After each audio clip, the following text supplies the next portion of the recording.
Fer exposicions orals en públic implica un repte molt important pel nostre alumnat. Exposar en públic suposa sotmetre's a l'avaluació per part d'altres persones, sabent en moltes ocasions que no tenim les habilitats necessàries per fer front a aquesta situació d'una manera exitosa. Això implica que els nivells d'angoixa puguin pujar moltíssim, tal com s'explica en el vídeo del David Guzmán. Per tal de desactivar aquesta percepció d'amenaça, tant a nivell de pensaments negatius com de símptomes somàtics, hi ha una sèrie de recursos a nivell psicològic que podem utilitzar, tal com s'explica al vídeo de la Mar Arcos. En aquest vídeo ens centrarem en quin pot ser el teu paper com a docent de cara a acompanyar les alumnes en les exposicions. Bàsicament, parlarem del reforçament i la retroalimentació com a eines que ens permeten oferir informació a les alumnes sobre què han fet bé durant l'exposició, què és el que no han fet bé i com poden millorar allò que és millorable.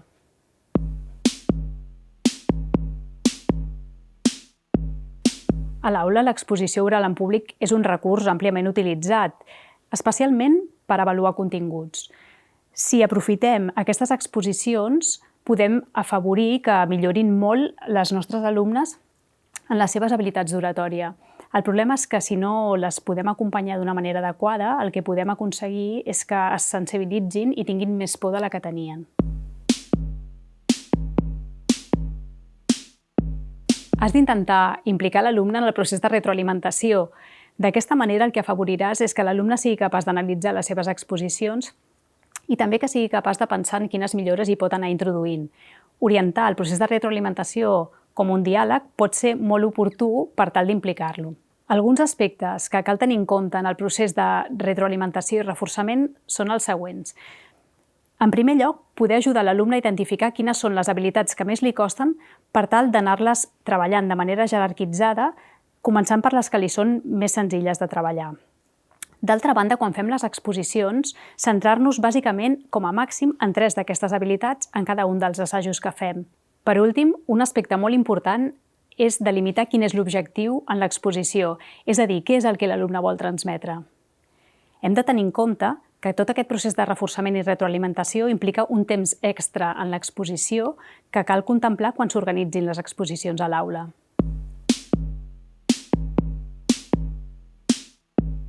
A l'aula, l'ordre que seguirem per fer el procés de reforçament i retroalimentació és el següent. En primer lloc, l'alumne que ha fet l'exposició farà una autovaloració. En aquesta autovaloració és altament probable que l'alumne faci menció d'aspectes com l'angoixa que ha viscut durant l'exposició o qüestions més relacionades amb la seva simptomatologia. És molt important que intentem reconduir l'alumne cap a quin era el seu objectiu en l'exposició i quines són les habilitats que hem estat entrenant, de manera que pugui fixar-se en si hi ha hagut una millora en aquestes habilitats.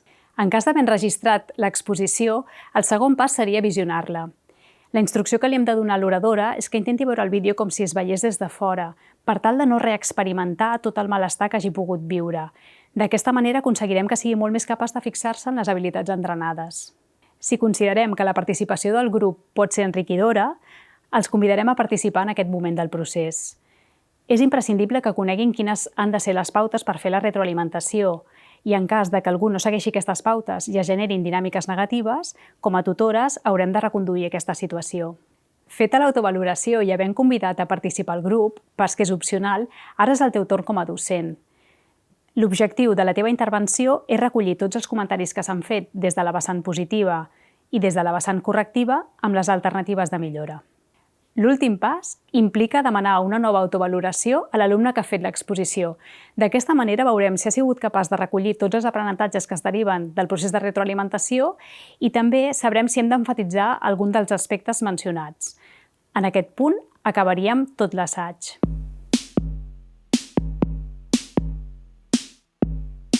En aquesta secció dedicada a la docència trobaràs un vídeo amb una simulació d'un alumne de primer d'ESO i un assaig de com fer el procés de reforçament i retroalimentació. Hola, sóc el Teo Fort i avui us explicaré la vida dels peixos.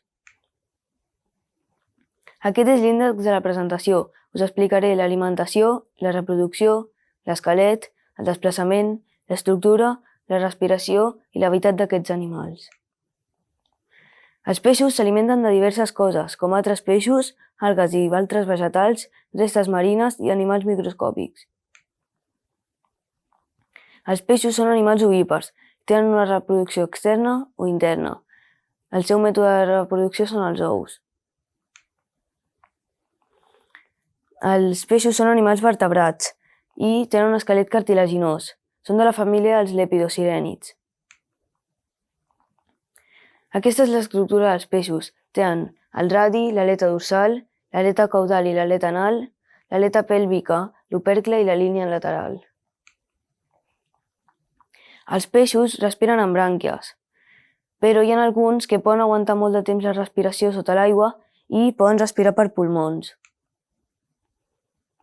L'hàbitat dels peixos és el mar, l'aigua. No poden viure sense ella. Els peixos es desplacen nedant i en el medi aquàtic. Aquesta és la pàgina web on he trobat tota la informació per fer aquesta presentació. Què tal, Teo? Com diries que ha anat l'exposició? Bé, m'he posat una mica nerviós, però ho he fet el millor que he pogut. Fantàstic, Teo. Mira, si et sembla, ara ens centrarem en la mirada, que és l'aspecte que volíem assajar, però abans d'això et volia demanar per quin era l'objectiu que tenies amb l'exposició d'avui. Explicar a la classe la vida dels peixos. D'acord, les teves companyes estan aquí i creus que els has pogut aportar informació que els ajudi a conèixer millor la vida dels peixos amb l'exposició? Sí, crec que ho he aconseguit bastant bé. Fantàstic. Perfecte, Teo. Jo estic d'acord amb això. Crec que perquè l'exposició que has fet ha estat molt ben introduïda, has marcat exactament quins són els punts que volies explicar. Després ha hagut moments en els que has gesticulat. Per exemple, quan parlaves de l'estructura, crec que ha sigut molt interessant que ens anessis assenyalant i ensenyant quina era l'estructura amb les diferents parts. Crec que això ens ha ajudat molt també a entendre el que volies explicar. I en relació a la mirada, quina sensació tens? És que m'ha costat mirar el públic perquè estava nerviós, però... D'acord. Sí, crec que nosaltres com a públic també hem tingut aquesta sensació que has dirigit poc la mirada cap a nosaltres i creus que en algun moment ho has pogut fer, però... Alguna vegada, però és que estava bastant nerviós i m'ha costat. D'acord. Recordes en quin moment has pogut mirar-nos? En algun moment durant la presentació, de tant en tant. Sí, ha sigut com bastant flash, no? Ràpid i tornar a mirar la pantalla, no? D'acord. Sí, jo la sensació que he tingut també ha sigut aquesta, no? I de vegades és difícil quan estàs nerviós poder atendre el públic. Però diries que és important poder mirar a les persones que t'estan escoltant? Sí, és que si no és com que estàs passant d'ells, que no els hi vols explicar, però també em sentia més segur si mirar la pissarra, perquè com estava nerviós, a veure si deia alguna cosa que no tocava i així ho podia llegir. D'acord, o sigui, té tot el sentit el que ens estàs explicant, però és veritat, no?, que si tu estàs parlant amb algú i aquesta persona no et mira, la sensació que tens és una mica estranya, no?, com que igual no té molt interès en explicar-t'ho. Sí, és veritat. Aleshores, seria molt interessant, no?, que poguessis d'alguna manera convidar-nos més a escoltar, mirant-nos més i... Què podries fer en relació a això? Com podries convidar-nos a escoltar quan estàs explicant? Podria començar practicant les properes exposicions, mirant les persones del públic, algunes no tot el públic, i després anar afegint persones i així ja em patria els nervis i podria ja fer presentacions com toca. Molt bé. Sí, això és una mica el que havíem parlat. Recordes que potser seleccionar algunes persones en punts diferents de l'aula. Creus que podries arribar a introduir això a la propera... Sí, ho intentaré. Vale. De totes maneres, hi veus dificultat en fer això? En poder mirar ni que sigui algunes persones? Sí, però bueno, ja ho intentaré. Val. I ara, en aquest moment, per exemple, cap a on podries dirigir la teva mirada? Doncs podria mirar cap aquí, cap allà i aquí al mig, i així tenir 3 punts de referència i després ja anar millorant. D'acord. Seria molt interessant, perquè d'aquesta manera és això, no? Com a mínim tindries aquesta capacitat d'atendre en algun moment al públic, també estar pendent de la presentació i que et vagis girant també és una cosa interessant a fer.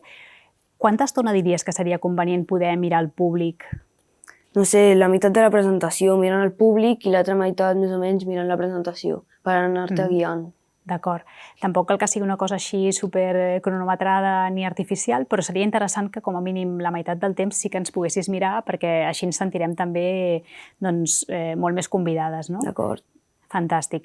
Doncs, per acabar, Teo, si et sembla que aquests recursos els podries aplicar a la propera xerrada que facis. Sí, ho intentaré. Genial.